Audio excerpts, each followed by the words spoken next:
अस्सलाम वालेकुम दोस्तों, मैं हूं मौलाना साजिद रशीदी और आप देख रहे हैं मेरा चैनल MSR न्यूज़। मेरे चैनल को सब्सक्राइब कर लीजिए और वीडियो को लाइक और शेयर जरूर कीजिए। दिल्ली में इलेक्शन का बिगुल बज गया है। चारों तरफ मानो एक जश्न का माहौल है। हर आदमी अपनी पार्टी को जिताने का दावा कर रहा है। चैनल वाले अपना अपना माइक लेकर गली गली, महल्ले महल्ले, एक एक आदमी के पास, सब्जी और ठेली वालों के पास, हर आम आदमी के पास पहुंचने की कोशिश कर रहे हैं और ये जानने की कोशिश कर रहे हैं कि दिल्ली में आखिर होने क्या जा रहा है। इसी बीच आपने देखा होगा, जब हमने इमामों को लेकर केजरीवाल के यहां हम लोग पहुंचे और उसको मीडिया ने बहुत सारा कवरेज दिया,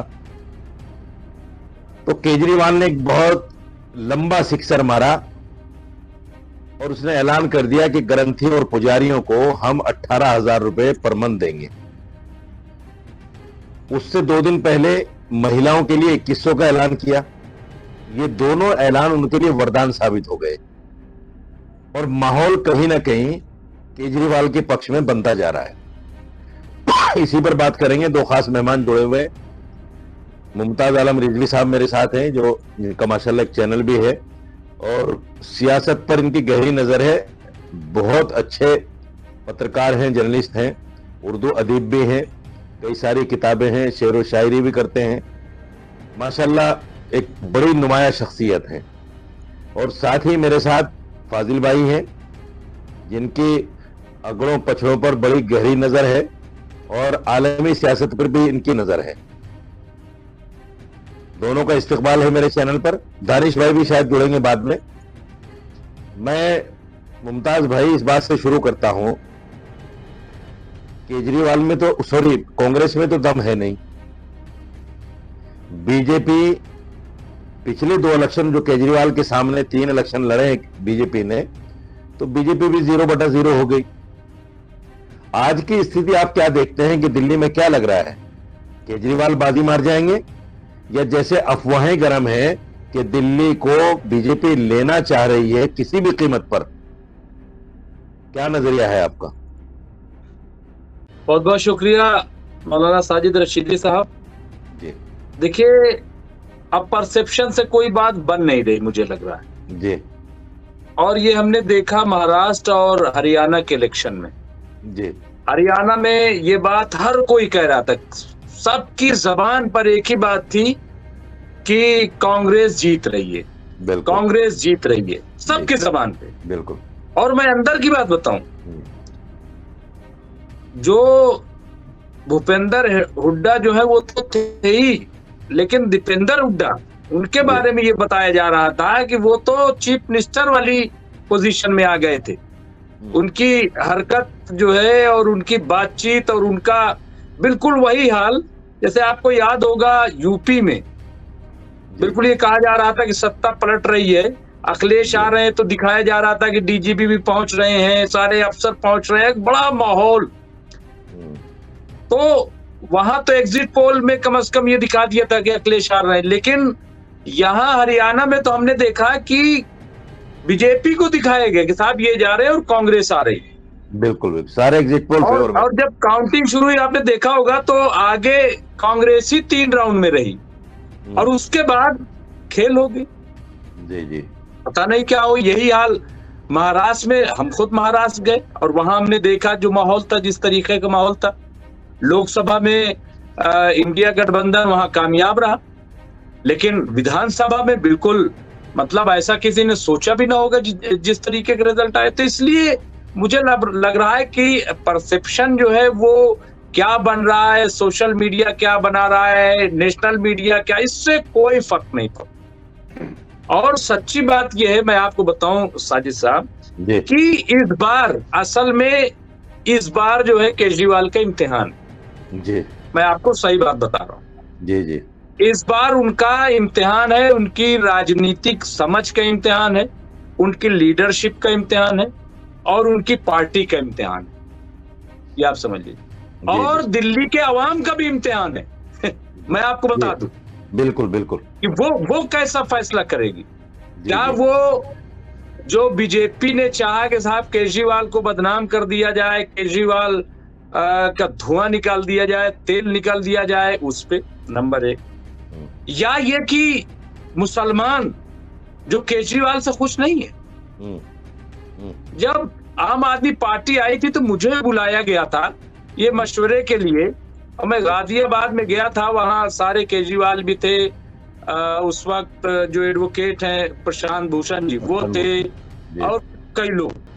तो मैं बता रहा हूं, उससे पहले मैं गया था, मुझे बुलाया गया था कि भाई क्या होना चाहिए, क्या एजेंडा माइनॉरिटी के लिए। मैंने कहा था कि दिल्ली में 3 इलाके ऐसे हैं, पुरानी दिल्ली का, जमुना पार का और ओखला का, ये था ब्लैक लिस्टेड है। अरे इनको कब तक ब्लैक लिस्टेड रखोगे भाई?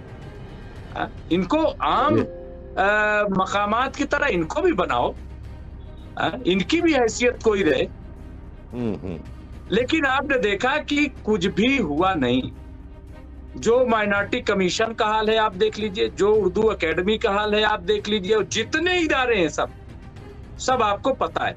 लेकिन अब वही सवाल ये, आपने तो पहले ही कह दिया कि साहब कांग्रेस जो है वो बिल्कुल, हाँ ये सही है कि आम आदमी पार्टी और बीजेपी में ही टक्कर दिखाई दे रही है, लेकिन इस बार कांग्रेस को भी बहुत हल्के में नहीं लेना चाहिए। मैं आपको बता रहा हूँ, बिल्कुल बिल्कुल नहीं, बहुत हल्के में नहीं लेना चाहिए। बिल्कुल, एक बात आपने बहुत अच्छी कही, एक बात आपने बहुत अच्छी कही, और कुछ राजनीतिक विश्लेषकों का ये कहना है कि इस बार बीजेपी ने मन बना लिया है दिल्ली लेना है। अब जब वो मन बना ले कि हमें कोई स्टेट लेना है, तो फिर उनके सामने परसेप्शन काम नहीं करता, लोगों का रुझान काम नहीं करता, लोगों के वोट काम नहीं करते, और सारी चीजें फेल हो जाती हैं, जैसे आपने हरियाणा और महाराष्ट्र की मिसाल दी। दानिश भाई जुड़ गए हमारे साथ में, मैं हालांकि देर से जुड़े, बहुत इस्तकबाल है आपका।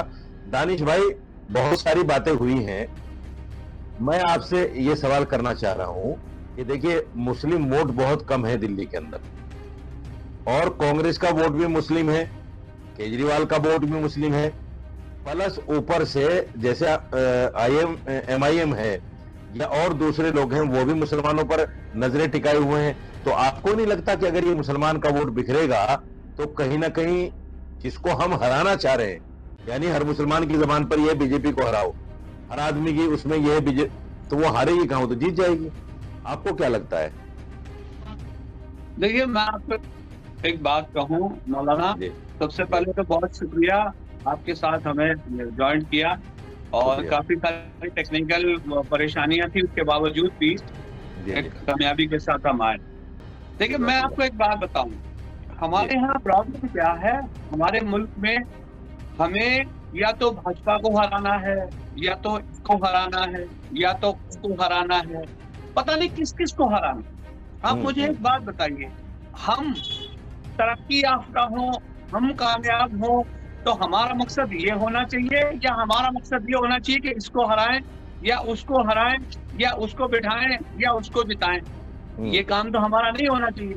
मैं आपसे पूछ रहा हूँ कि भारतीय जनता पार्टी में आपको हिंदू भी मिलेगा, ब्राह्मण भी मिलेगा, दलित भी मिलेगा, आदिवासी भी मिलेगा, कांग्रेस में भी मिलेगा, आम आदमी पार्टी में भी मिलेगा। जहां तक सवाल है दूसरी जो छोटी पार्टी, अगर MIM की बात की जाए तो उसकी बात की जाए तो उनका रूप कम है। अब उसके पीछे की मकसद आपको समझने की जरूरत है। ये बाकी के जितने भी लोगों की बात की जा रही है कि भाई आम आदमी पार्टी में भी ब्राह्मण भी मिल जाएगा, आपको क्षत्रिय भी मिल जाएगा, वैश्य भी मिल जाएगा, वही कांग्रेस में मिल जाएगा, वही भारतीय जनता पार्टी में मिल जाएगा। तो मैं आपसे ये पूछ रहा हूँ कि हमारी परेशानी का सबब क्या सिर्फ किसी को हराना और जिताना है? ऐसा तो नहीं है। हमारे जो मसाइल हैं, हमारे जो मसले हैं, सन 47 से लेके आज तक, देखिए अब पिछले 2-3 दिनों से एक नैरेटिव ये बनाया जा रहा है कि बातें की जा रही हैं कि भाई ओवैसी साहब ने जो उनकी पार्टी में एक आदमी को, कैंडिडेट को दे दिया जिसके ऊपर आरोप है। तो चलिए मुझे बताइए, कौन सी पार्टी ऐसी है जिसमें आरोपित लोग नहीं है? क्या देश के प्रधानमंत्री पे आरोप नहीं रहे हैं? क्या गृह मंत्री पे आरोप नहीं रहे हैं? क्या उत्तर प्रदेश के मुख्यमंत्री पे आरोप नहीं है? या अरविंद केजरीवाल पे आरोप नहीं है, लेकिन परेशानी सिर्फ मुसलमानों से है। मुसलमान तो उनको मतलब फरिश्ता नुमा कैंडिडेट चाहिए, तो कैसे पॉसिबल होगा? अब मैं आपको ये कहता हूँ कि छोड़िए भाजपा को, छोड़िए कांग्रेस को, छोड़िए आम आदमी को, आपको परेशानी है तो एमआईएम को भी छोड़िए चलिए, लेकिन फिर आपके पास विकल्प क्या है? आपकी परेशानी के लिए क्या बैरिस्टर असदुद्दीन ओवैसी के अलावा कोई पार्लियामेंट में बोलता है? दो थे, हम एक हो गए।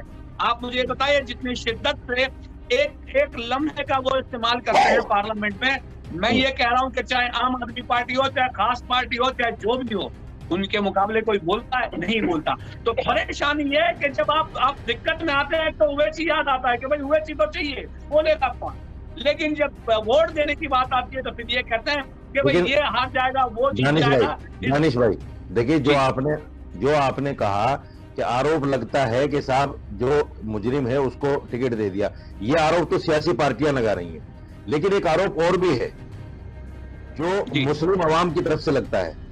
वो आरोप ये है कि भाई पार्लियामेंट के अंदर आजम खान ने एक तकरीर की बीजेपी के खिलाफ, उसको तो आज जो है उसके घर समेत पूरा घर उसका तबाह हो गया और उसकी सियासत तबाह हो गई, सब कुछ खत्म कर दिया बीजेपी ने। असदुद्दीन ओवैसी साहब रोजाना उनके खिलाफ बोलते हैं, रोज नरेंद्र मोदी को गालियां, बुरा भला जो भी मुसलमान के नाम पर करते हैं, मैं भी मानता हूं उसको और बहुत अप्रिशिएट भी करता हूं, लेकिन कुछ मुसलमानों के जहन में ये बात है कि भाई ये रोजाना गालियां देते हैं लेकिन इनके खिलाफ एफआईआर तक नहीं होती।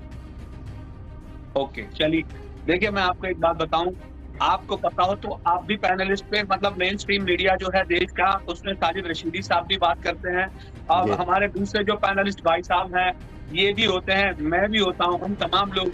मुझे ये बताइए, क्या हम बोलने में दानिश कुरैशी कुछ बातें छोड़ते हैं?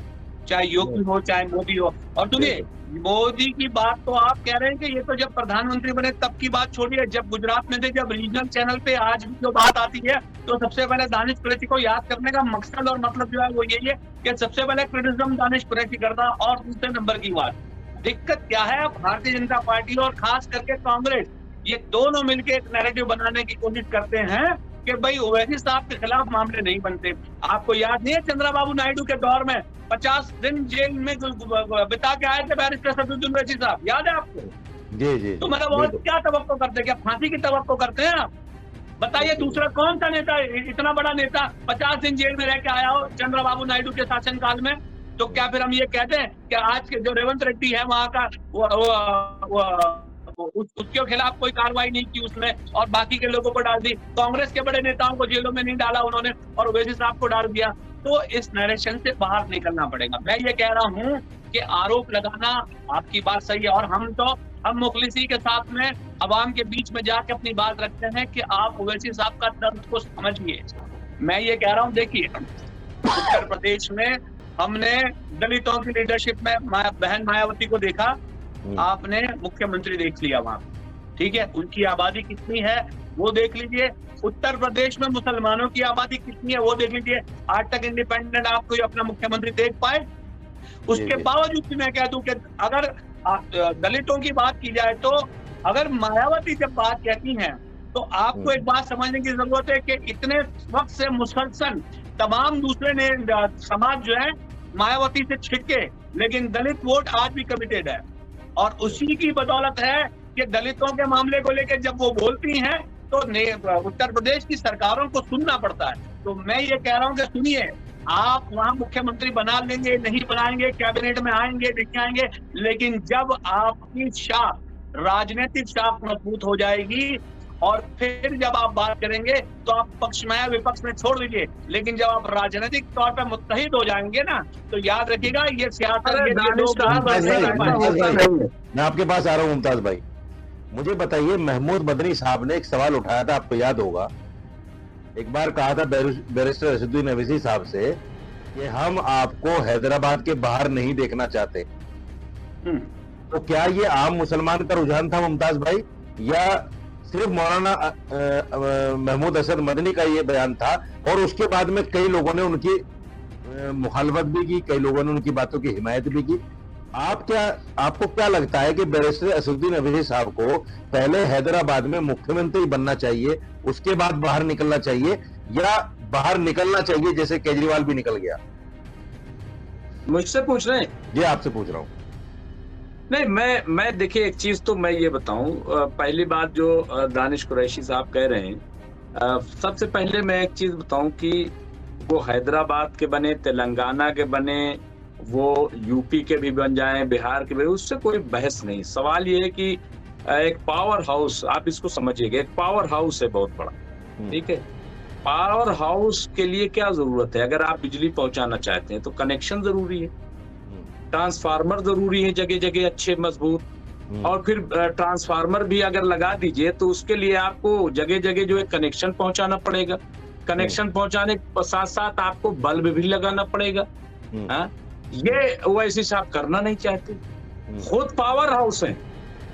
हाँ, तो और कनेक्शन उनके ठीक है नहीं, तो होता क्या है कि वो कई जगह जो ब्लास्ट भी हो जाता है, कई जगह जो वो, तो इसलिए सवाल ये है कि आप बनिए, आप प्रॉपर काम कीजिए। इलेक्शन के टाइम ही आप काम क्यों करते हैं? इलेक्शन से पहले आप दिल्ली, मैं खुद MIM में था, तो अब आप बताइए क्या हुआ और किस तरीके की चीजें चल रही हैं, क्या हो रहा है दिल्ली में? बिल्कुल बिल्कुल, एक बार भी मैं आपको बताऊं, ऐसे मेरी रोज असदुद्दीन ओवैसी साहब से बात होती थी। मैं इंकलाब में था, लेकिन जब मैंने MIM ज्वाइन कर लिया तो बात तो छोड़िए, मुलाकात नहीं हुई। और सुनिए, हम 4 दिन जेल में रहे तिहाड़ के, 30 लोग, उनके साथ नहीं मिले, उनके साथ नहीं मिले।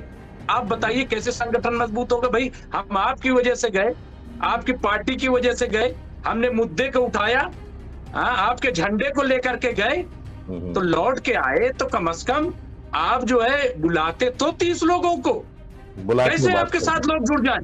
बिल्कुल बिल्कुल बिल्कुल, कैसे आपके साथ लोग चले? दानिश भाई बिल्कुल, मुमताज, इसलिए मैं कह रहा हूँ कि सिर्फ जो है वो पावर हाउस तो खुद बन गए, लेकिन कनेक्शन जो है वो लगाना नहीं चाहते।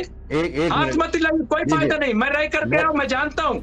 जी जी, हाथ हिलाने से कुछ नहीं होगा, कुछ इसीलिए नहीं हो पा रहा। दानिश भाई के लिए एक सवाल है, मैं तकरीर कर देने से, टीवी से और प्रेस कॉन्फ्रेंस कर देने से कुछ नहीं होने वाला। मुमताज भाई, एक मिनट, देखिए, कलीमुल हफीज साहब आपके सदर थे, दानिश भाई, कलीमुल हफीज साहब बड़ा सुलझा हुआ आदमी है, मैं भी कई बार उनसे मिला हूँ, कई बार मीटिंग हुई है, मुझे भी बुलाया गया, कई लोग, फाजिल भाई भी, हम लोग हालांकि दूसरे मुद्दों में मिले हैं, लेकिन सुलझा हुआ आदमी है। मुमताज भाई भी जुड़ गए थे आपके साथ में, इनका सवाल वाजिब है, और ये बहुत सारे मुसलमानों की नजर में है ये बातें, कि दिल्ली के अंदर जो यूनिट आपको बनानी चाहिए थी वो यूनिट आपने नहीं बनाई। आज एक ऐसे आदमी को आपने जो है दिल्ली का सदर बना दिया, और जनरल सेक्रेटरी एक ऐसे आदमी को बना दिया जिसका देखिए कि कोई, मैं समझता हूं कि दिल्ली की सियासत में उनका कोई योगदान नहीं है किसी तरह से। तो दानिश भाई, क्या आपको नहीं लगता कि दिल्ली की यूनिट आपकी मजबूत होनी चाहिए, क्योंकि दिल्ली राजधानी है? देखिए, सुनिए मेरी बात, मैं आपको एक बात बताऊं, राजनीतिक तौर पे, राजनीतिक विश्लेषण के तौर पे मैं आपको एक बात बताऊं, मुमताज भाई जो कंप्लेन कह रहे हैं ना, ये एक आम कंप्लेन आम नेताओं के पास, बड़े नेताओं के पास से उम्मीद के साथ। मुझे ये बताइए, आपको पता, आपको याद होगा मौलाना कि क्या मुझ पे केस नहीं बना था? याद है आपको? क्या दानिश कुरैशी ने कोई शिकायत की कि आप मुझसे मिलने नहीं आए, आप मुझसे आइए, आप मिलिए, मुलाकात करिए, कमाल हो गया। आप मिल्लत के लिए जगह इंटरप्ट, चलिए इंटरप्ट नहीं, इंटरप्ट की बात नहीं है, लेकिन ये क्या कि मैं मिलने नहीं, अरे सवाल ये है कि मजबूत कैसे होंगे? अरे आगे तो सवाल ये है कि आदमी एतमाद कैसे करेगा? मैं अपना एग्जाम्पल बता रहा हूँ, मैं अपना ही एग्जाम्पल बता रहा हूँ, सुनिए। अब मैं आपको एक बात बताऊं कि जब अगर आपने अवाम के लिए, मिल्लत के लिए, मुल्क के लिए अगर कुर्बानी दी है, और उसके बाद ये उम्मीद और तवक्को करना तो ओवैसी साहब मेरे घर आए, दानिश कुरैशी को बुलाएं कि भैया तुम्हारे भैया मुल्क मिल्लत के लिए अगर मुझे लगता है तो अकेले लीडर की क्या जरूरत है? लीडर की क्या जरूरत है? देखिए, ऐसे की क्या जरूरत है? हम अकेले ही लड़ेंगे, हम जेल में चले जाएंगे। आदमी हो भाई, बात तो संजीदा है, लेकिन ऐसे भक्ति मत कीजिए। नहीं, भक्ति न कीजिए, आपको बता दूं, भक्ति की बात नहीं है, आपको मैं बता दूं।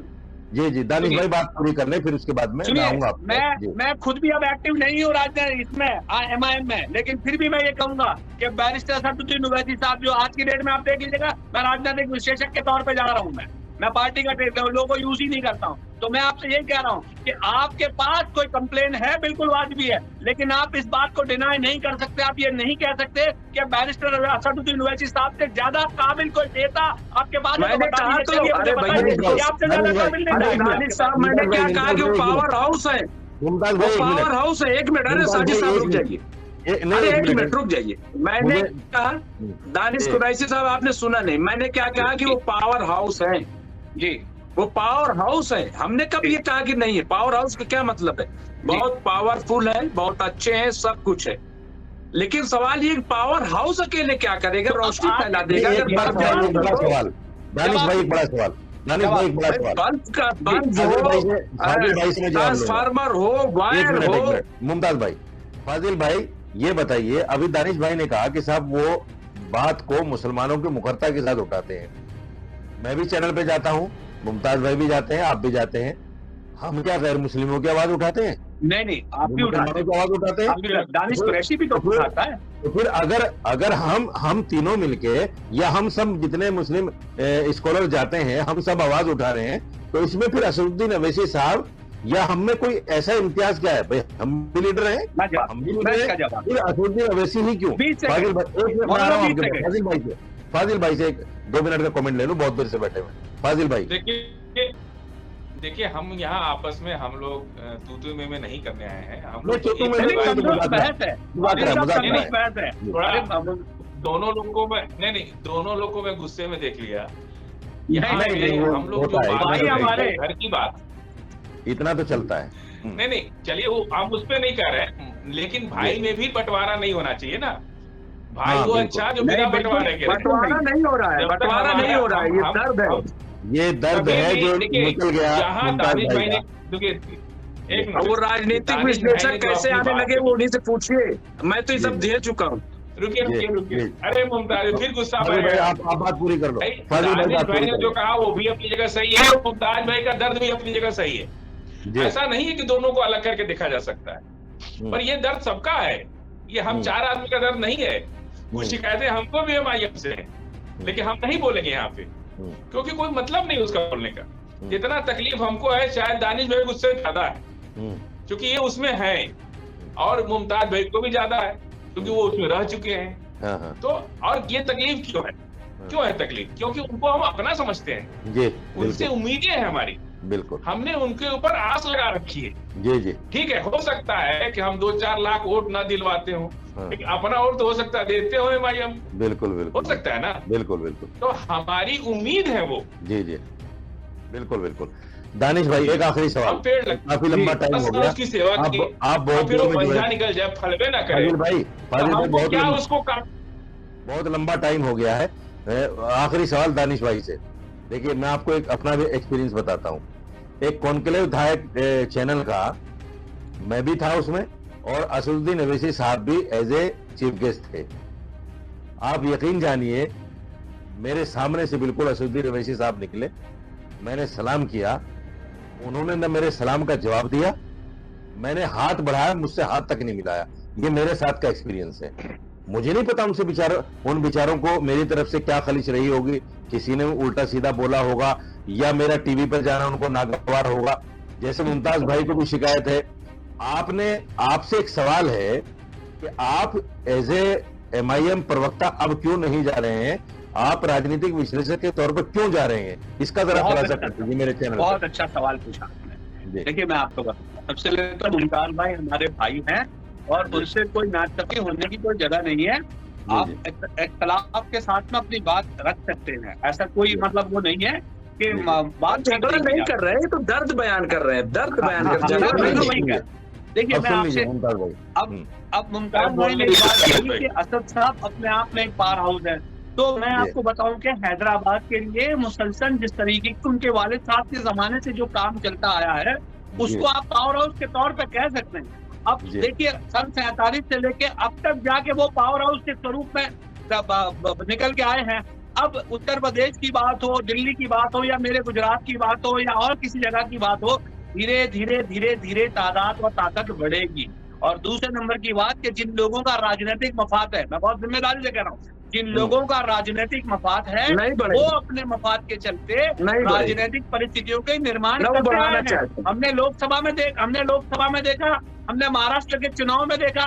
रह गई बात, आपने मुझसे सवाल पूछा कि अब आप क्यों नहीं जा रहे। देखिए वो जो सारी चीजें, मैं फिर से कहता हूँ कि मैं असदुद्दीन ओवैसी साहब से बेपनाह मोहब्बत करता हूँ राजनीतिक तौर पे, क्योंकि जिस तरीके की उनकी जहनियत है, जिस तरीके की उनकी दूरंदेशी है, मुझे दूसरा और कोई काबिल नेता ऐसा नजर नहीं आता।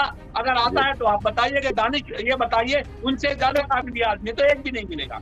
अब रह गई बात कि अगर कुछ मजबूरियां हैं, कोई दिक्कत है, कोई परेशानी है, तो वो राजनीतिक तौर पर स्टेट में है, तो इंटरनल में है, सारी चीजें रहती हैं, सब जगह है। दिल्ली में भी नहीं होंगी। आपसे बातचीत हुई, आपका कड़वा अनुभव रहा होगा, लेकिन मामला यही है कि कड़वे अनुभव को लेकर हमको कड़वे घूट पी के आगे बढ़ना तो पड़ेगा। उसके बिना तो हम पर्दा नहीं चल पाएंगे। महाराष्ट्र में छोटी छोटी चीजों को इतना बड़ा निकाल दिया हुआ चुनाव से पहले हो जाएंगे। बिल्कुल बिल्कुल बिल्कुल बिल्कुल। माफी चाहता हूँ मुमताज भाई, टाइम बहुत लंबा हो गया, करीब 1 घंटे की बहस हो गई है। हालांकि हम आधा घंटा 35 मिनट करते हैं। दानिश भाई जो मुमताज भाई दिल पर मत दीजिएगा, हमारे दिल पर नहीं देता हूँ, लेकिन मैं कह रहा हूँ वो चाहते ही नहीं है। बस एक मिनट नहीं चाहते वो, नहीं चाहते वो, मुझे एक मिनट दे दीजिए।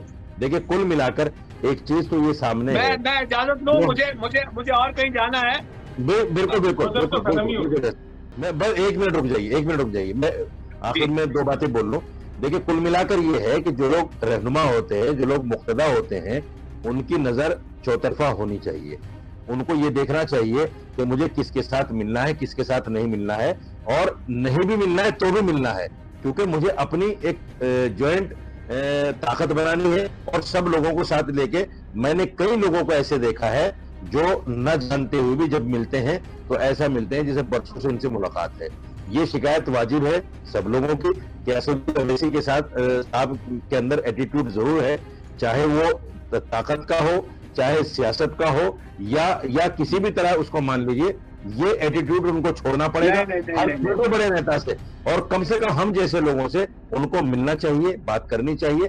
फाजिल भाई, मैं आज महल्ले के अंदर निकला, एक टीवी कैमरा मेरे साथ में था, कई लोगों से हम लोग मिले। आज जो मैंने माहौल देखा वो बड़ा अजीब था। जिस औरत से पूछे केजरीवाल केजरीवाल केजरीवाल, मतलब एक भी औरत ऐसी नहीं मिली जिसने ये कहा हो कि हम कांग्रेस को वोट देने जा रहे हैं। हर औरत जो है केजरीवाल केजरीवाल कर रही है।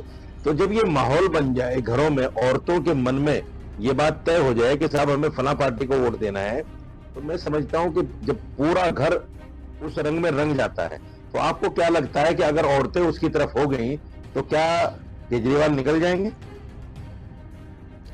देखिए मुमताज भाई ने जो बात कही उसमें दम है, लेकिन एक भारत की सियासत में एक आरएसएस ऐसा संगठन है जिसके लोगों को आप पहचान नहीं सकते।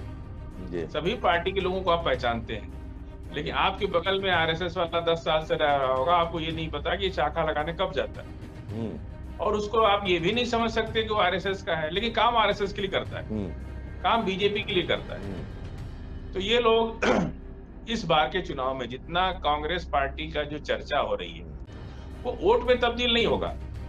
वो चर्चा इसलिए हो रही है कि सो कॉल्ड अपर क्लास और आरएसएस से जुड़े लोग कांग्रेस की इसलिए चर्चा कर रहा है कि कुछ ओबीसी और कुछ मुसलमान और कुछ लोग चले जाए कांग्रेस में, और जितना कांग्रेस में वोट का डिवाइड बंटवारा होगा। और नहीं तो रमेश बिधूड़ी ने प्रियंका के गाल की बात क्यों की जानते हैं आप? वो यही है कि जितना बीजेपी कांग्रेस को फेमस करने में लगी, वो कांग्रेस का ग्राफ बीजेपी बढ़ा रही है। वो चाहती है कि 50% मुसलमान कम से कम कांग्रेस में चले जाएं, बाकी लोग भी थोड़ा थोड़ा कम मुसलमान को देख के दूसरे लोग भी चले जाएंगे और वोट कम हो जाएगा। मैं आपको पिछला नगर निगम के चुनाव की तरफ ले चल रहा हूँ। नगर निगम के चुनाव में कम से कम 25-30 सीटों पर, जिसको कांग्रेस ने मुसलमानों को भी टिकट दिया, उन सीटों पर ज्यादा वोट कांग्रेस पाई और उन्हीं सीटों पर आम आदमी पार्टी हारी। नतीजा चेयरमैन के चुनाव में जो आपने देखा कितनी हद हुई, जी, और सारा कम से कम 25 से 30 सीट नुकसान हुआ आम आदमी पार्टी का, और जीती बीजेपी, कांग्रेस नहीं जीत पाई। हाँ, वोट अच्छा मिला, लेकिन जीती बीजेपी। और उन्हीं 25-30 सीटों की वजह से नगर निगम के चेयरमैन की लड़ाई में आपने देखा कि क्या क्या हुआ। और अब हम लोग की तो मजबूरी है, मुसलमान तो ऐसा मजबूर कर दिया गया है कि वो तो कुछ कर ही नहीं सकता, कुछ बोल ही नहीं सकता। उसको तो एक ही चीज है कि भाई इधर कुआं उधर खाई, तो खाई में गिर के मरने से अच्छा है कुआं थोड़ा कम गहरा है, इसमें चोट कम लगेगी।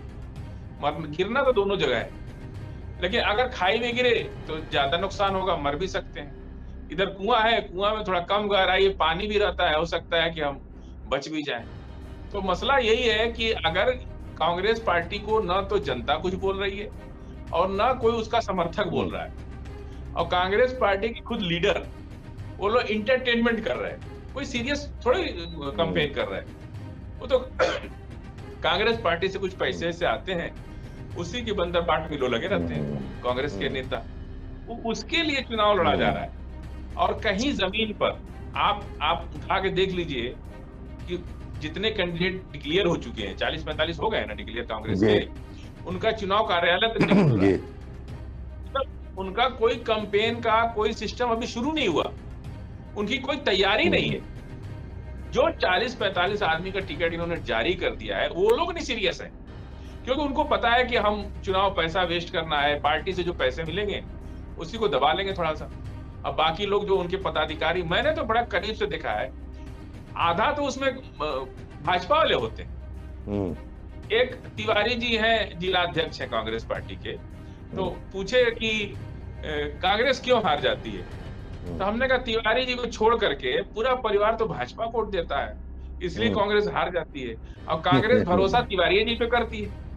कांग्रेस की प्रॉब्लम क्या है कि वो तिवारी जी को 15 साल से अध्यक्ष बना के रखे है, और तिवारी जी पता नहीं अपना वोट देने जाते हैं कि नहीं जाते, लेकिन पूरा परिवार का वोट बीजेपी को मिलता है। बताइए। तो ये जो पूरा देश में या पूरे, हम तो उत्तर प्रदेश में खास करके मैंने देखा है, बिल्कुल ज्यादातर फॉरवर्ड क्लास के लोग, अब हमारे उत्तर प्रदेश के राय साहब हैं अध्यक्ष, कभी उन्होंने, भाजपा की सरकार है लेकिन सवाल अखिलेश यादव से पूछते हैं वो हमेशा। एक दिन मैंने ट्वीट भी किया उनको, मैंने कहा एक ऐसे अध्यक्ष हैं राय साहब, मैंने फॉरवर्ड क्लास के ब्राह्मण हैं, और वो बार बार ये कहते हैं कि हमारे आने से ब्राह्मण वोट मिलेगा।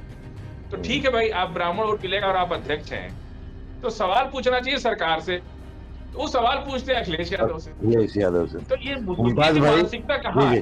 बिल्कुल बिल्कुल मुमताज भाई, दो सवाल हैं। देखिए, एक सवाल तो ये है कि बीजेपी ने मन बना लिया, दूसरा सवाल ये है कि जितना वोट का बंटवारा आम आदमी पार्टी और कांग्रेस में होगा वो प्लस जाएगा बीजेपी को। एक तीसरी बात मैं जोड़ रहा हूं इसमें, कुछ हमारी मुस्लिम हितैषी पार्टियां, मुस्लिम नामों की पार्टियां, मुस्लिम नेता वोट में सेंध लगाने को तैयार हो गए और उन्होंने अपने कुछ कैंडिडेट भी डिक्लेयर कर दिए। तो आपको नहीं लगता कि ये अगर कांग्रेस आम आदमी पार्टी में बंटवारा नहीं हुआ तो इधर तो होना ही होना है, जिससे बीजेपी को फायदा होगा? देखिए साजिद साहब, ऐसा है कि चुनाव पहली बार नहीं हो रहा है जी। और जब पहली बार आम आदमी पार्टी आई थी तब भी कांग्रेस लड़ी थी, इसके बाद भी कांग्रेस लड़ी, और इसके साथ साथ तमाम और पार्टियां भी लड़ी। बात ये नहीं है, डर किस बात का है? अगर आपने अच्छा काम किया है और आप बढ़िया काम कर रहे हैं तो कोई भी लड़े।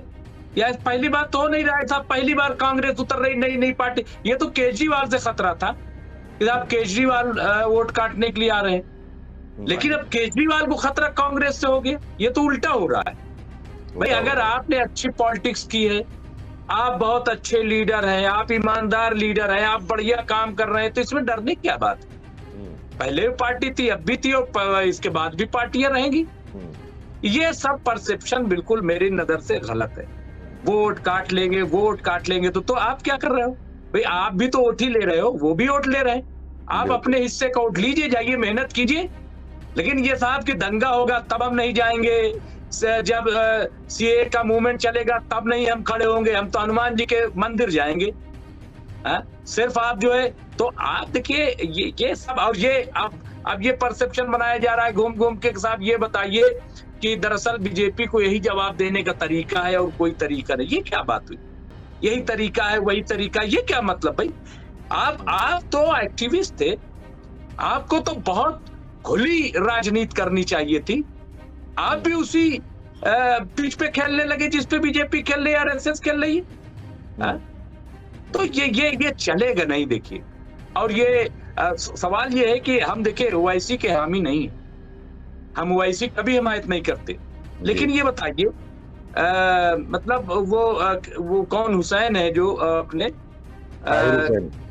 ताहिर हुसैन या और जो है भाई, अभी वो सजा याफ्ता तो नहीं हुए ना, अभी तो अंडर ट्रायल है। तो आपने मुजरिम मान लिया। मैं बात कर रहा हूं आम आदमी पार्टी की, आपने उन्हें मुजरिम मान लिया, तो मान लीजिए आप। आपने एक अच्छी बात कही, इसमें दो बातें और जोड़ता हूं मैं। ताहिर हुसैन एक मिनट रुक जाइए, आप इसे एक मिनट रुक जाइए, एक मिनट मेरी बात सुन लीजिए। आपने मुजरिम मान लिया ना कि साहब ये ताहिर हुसैन, इसीलिए हम इनको टिकट नहीं देंगे। तो क्या आप समझते हो दूसरा भी मुजरिम मान ले, मोहर लगा दे, वो भी क्या साहब ये भी मुजरिम है? क्यों लगा दे, काहे लगा दे भैया? नहीं लगाए कोई, ठीक किया मैं तो कहता हूँ। यहाँ पे मैं आप ही की बात को आगे बढ़ा रहा हूँ। मैं आपसे ये पूछना चाह रहा हूँ, आपने कहा जी ताहिर हुसैन को आम आदमी पार्टी ने मुजरिम मान लिया, और दिल्ली दंगों में यकीनी तौर पर अगर देखा जाए, मैं ताहिर को पर्सनली जानता हूं और मैंने कई टीवी चैनलों पर ये बातें कही कि जानबूझकर आम आदमी पार्टी ने उसको फंसाया भी है, और जितने लोग दिल्ली दंगों में थे उनके लिए पैरवी भी। अरे भाई, संजय सिंह को फोन वो बेचारा कर रहा था बार बार, संजय सिंह को, पुलिस को, किसको नहीं किया? हाँ, पूरा सवाल सुनिए, पूरा सवाल सुनिए।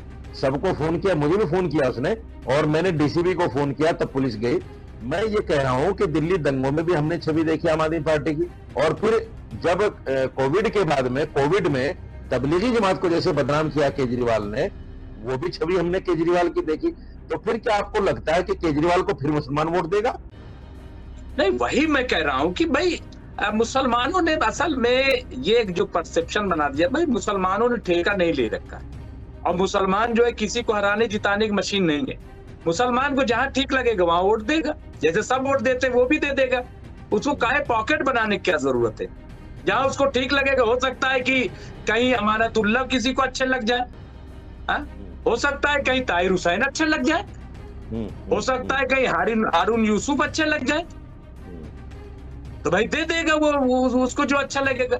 और मुझे लग रहा है कि मैं अपने तमाम आपके चैनल के जरिए कहूंगा साजिद रशीदी साहब कि आप भी इस पॉकेट से निकल जाइए, इस परसेप्शन से निकल जाइएगा साहब। हम जो है इनको और बीजेपी हराओ, ये सब खत्म करो।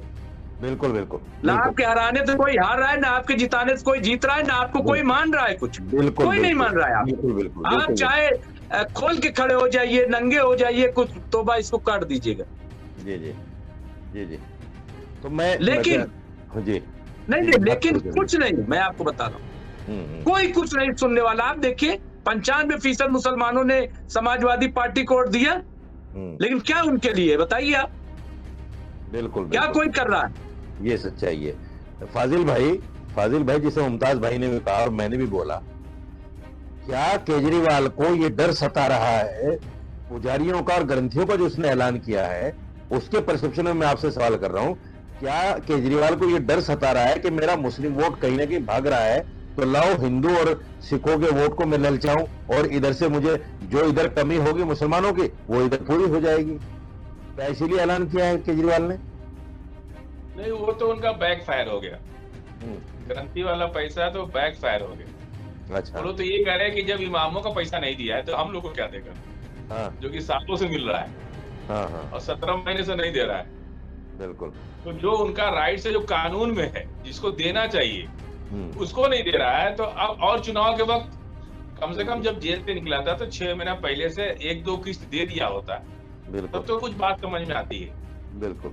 लेकिन ये सब चीजें देखिए, टीवी मीडिया का परसेप्शन ही राजनीति में चलता है, क्योंकि यही कुछ बातें ऐसी हैं, जैसे मान लीजिए मुमताज भाई ने कहा, वो भी अच्छी बात है कि कांग्रेस भी हमारी बात नहीं करती, समाजवादी भी नहीं करती। बिल्कुल। इससे सबसे अच्छा तो यह है कि हम लोग बीजेपी को ही खुल्लम खुल्ला आउट करें। आखिर हमारा वोट निकाल के मशीन से फेंकेगा तो नहीं है वो। बिल्कुल। मैं इसी दिल्ली चुनाव की एक बात बताऊंगा आपसे। शालीमार बाग से मेरा दोस्त चुनाव लड़ रहा था, तो उसने कहा कि फजील भाई ये बहुत हिंदू मुसलमान करता है, ऐसा कुछ रास्ता ढूंढो कि इसका मुंह बंद हो जाए। अच्छा। तो मैंने कहा ठीक है। उस वक्त हम अभी नए नए दिल्ली में गए हुए थे, मतलब ज्यादा एक्टिव नहीं थे राजनीति में। तो मैंने कहा इसके मंच पर हम चले जाते हैं। और जाके हमने कहा कि हम बनारस से आए हैं, फजील अहमद मेरा नाम है, हम लोग तो मोदी जी का प्रचार किए वहां पे। अब उसने मुझे माइक भी दे दिया, मंच भी दे दिया, और मैं बैठ गया। और जब मैं बैठ गया, एक बार भी ना तो उसने पाकिस्तान का नाम लिया, ना मुसलमान का नाम लिया, और बल्कि कहा कि इस देश के अब्दुल हमीद जैसे जाबाज सिपाही इस देश ने पैदा किया मुसलमान, जिसके रक्षा से हमारा देश हमारा संगठित है। यहाँ तक कहा। उसने न सिर्फ हमारी माइक दिया, हमारी इज्जत किया, हमको माला पहनाया, ये भी परिचय कराया कि बनारस से आए। और इतना सा करना था कि पूरे चुनाव हिंदू मुसलमान, गाय गंगा गोबर, ये सब कुछ किया ही नहीं। और मेरा एक ही काम था कि जब उसकी जहां मीटिंग होती थी, मैं जाके मंच पे बैठ जाता। और वो हम लोग की ट्रेजेडी पॉलिटिक्स थी, जो जीत गया वो हार गया चुनाव। तो लोग उसका तो जो लोग है ना, वो तो उसी को सुनने के लिए थे, अब वो तो सुना नहीं रहा। तो इन सारी चीजों का जो लबो-लबाब ये है कि बजाय इधर उधर जाने के, देखिए ना तो कांग्रेस हमारे किसी काम आई, आज तक नहीं आई, ना आगे भी आएगी, ना समाजवादी पार्टी और आम आदमी पार्टी। तो लोग कहते हैं मोबाइल छोटा रिचार्ज है ये बीजेपी का। अब हमारे अंदर ये हिम्मत नहीं है कि हम आवाम को फेस करें कि साहब हम लोग अभी तुरंत जो है कह देंगे लोग कि हाँ देखे ना अंदर की बात, आगे ना बीजेपी वाले। हम लोग की मजबूरी है कि हम लोग जब तक नेशनल लेवल पर कोई स्ट्रेटेजी इस तरह की बने और सभी लोग मिल के बनावे, एक हमारे आप के बनाने से नहीं होगी, बिल्कुल लगभग सारे लोग मिल के बनावे तब तो। और बीजेपी मांगे चाहे मत मांगे, जब हमारे वोट की कोई वैल्यू ही नहीं है, तो इससे अच्छा है कि भाई जब जहरे पीना है तो कड़वा जहर पी लीजिए, मीठा जहर पी के क्या करेंगे। बिल्कुल बिल्कुल चीज तो ठीक है, लेकिन गुस्सा देखिए हम लोगों को इन सब चीजों, और केजरीवाल हारे या जीते, वो जिस पैटर्न पर काम कर रहा है उसी पैटर्न पे करेगा। बिल्कुल बिल्कुल। अच्छा देखिए, हमारी सोच से वो नहीं चलेगा। जी मुमताज कांग्रेस चलेगी, अच्छी बात फाजिल भाई ने कही, नहीं चलेगी, समाजवादी पार्टी भी नहीं चलेगी। बिल्कुल बिल्कुल। उनको तो ये लगता है कि मुसलमान मजबूरी में हमको वोट दे रहा है, जाएगा। फाजिल भाई ने बहुत अच्छी बात कही, और मेरा भी नजरिया ये है। और गांव की एक मिसाल भी मैं आपको सुनाता हूँ कि आगे पड़े को शेर भी नहीं खाता। तो सवाल ये है कि अगर हम भाई, हमारे लिए कांग्रेस, हमारे लिए आम आदमी पार्टी, बीजेपी क्यों ज्यादा हाई उल्ला कर रही है? इसलिए कर रही है कि उसको हिंदू वोट पाना है। अगर उसको लगे कि मुसलमान वोट हमें खुल के दे रहा है, तो वो ज्यादा हाई उल्ला इसलिए नहीं करेगी कि उधर की पूर्ति इधर हो रही है। हालांकि मैंने एक बड़े नेता के सामने ये बात रखी भी थी कि अगर आपको लॉन्ग टाइम सियासत करनी है और लॉन्ग टाइम सियासत में रहना है, तो आपको मुसलमानों को खुल के साथ लेना पड़ेगा। तो क्या आप भी इस बात को समझते हैं कि मुसलमानों के लिए चूंकि सारी पार्टियां बराबर हैं, तो हम क्यों ना बीजेपी को, जो हमारा खुला दुश्मन आज के वक्त में दिख रहा है, और ये जो दंगे फसाद मार काट दुनिया भर की चीजें बयानात आ रहे हैं, सीएम योगी के उल्टे सीधे बयान आपने कल परसों में सुने होंगे, तो ये सारी चीजें रुक सकती हैं अगर मुसलमान खुलकर वोट देना शुरू कर दे बीजेपी को, डंके की चोट ऐलान करके। क्या आपको लगता है ये सही है? नहीं, ये देखिए, इसमें अभी हम कैसे कहते हैं, उसकी वजह ये है, आपको याद होगा इमाम बुखारी, शाह इमाम सैयद अहमद बुखारी साहब ने कहा था कि हम आम आदमी पार्टी को सपोर्ट करते हैं। तो जवाब क्या आया था, याद है कि नहीं याद आप? हाँ याद है, बिल्कुल याद है। कहा मुझे वोट ही नहीं चाहिए इनका, इमाम बुखारी का। बिल्कुल। इमाम बुखारी का वोट नहीं चाहिए, तो क्या इमाम बुखारी सिर्फ कह रहे थे क्या? किसके बारे में ये था? मुसलमानों कि हमें वोट ही नहीं चाहिए इनका। तो इसलिए ये फजील साहब जो कह रहे हैं ये ठीक है कि एक, लेकिन देखिए ऐसा नहीं है। कौन किस तरह की राजनीति, चूंकि उन दोनों की नजरें जो है, चाहे केजरीवाल हो, माफ करना, हो चाहे बीजेपी हो, इन दोनों की निगाहें हिंदू वोट पर है, अक्सरियती वोट पर। इसलिए वो आपके वोट की वजह से उस पॉकेट को नजरअंदाज कर दे या उस पे हावी होने दे, ऐसा ये होने नहीं देंगे, ऐसे बनने नहीं। आप, वही मैंने कहा ना कि हमारे पास ऑप्शन क्या है, ये सबसे कुछ नहीं होगा कि हम इनको कह दे, हमें कहने की जरूरत ही नहीं। हमें ये निकाल दीजिए कि साहब हम भाजपा का, हम भाजपा के भी वोट दे रहे हैं, हम आम आदमी पार्टी की भी वोट दे रहे हैं, हम कांग्रेस को भी वोट दे रहे हैं। अभी आपने कहा कि साहब हम निकले तो सारा जो है मुस्लिम एरिया, औरतें सब कह रहे हैं कि साहब बस झाड़ू केजरीवाल। काहे भैया, काहे इतनी समझदारी दिखाओ ना, काहे काहे ऐलान कर रहे हो इनको देंगे उनको देंगे उनको देंगे? अरे देंगे जब देना होगा, जिसको जो हमें ठीक लगेगा उसको हम दे देंगे। तो ये इससे निकलने की बहुत जरूरत है। हम बिना वजह दुश्मन बने हुए, हमारे लिए तो कोई है नहीं, ना कोई आपको कुछ कर रहा है। भाई हम कह रहे हैं कि आप, हमने तो सवाल एक बार TV9 भारत पर मैं था तो मुझसे भी पूछा गया, तो मैंने कहा अच्छा, तो मैंने कहा कि मुझे कोई एतराज नहीं भाई, इमामों की आप वो दे दो जो तनख्वाह है, बाकी आप पुजारी दो। और दूसरी चीज मैंने कहा कि इमामों को जो दिया जाता है, माफ कीजिएगा, वो सरकार नहीं देती है, वो वक्फ बोर्ड का पैसा होता है, वक्फ बोर्ड का रेवेन्यू। और दूसरी चीज ये कि भाई इमामों को देने के लिए वक्फ बोर्ड है, तुम किस हैसियत से दोगे इनको?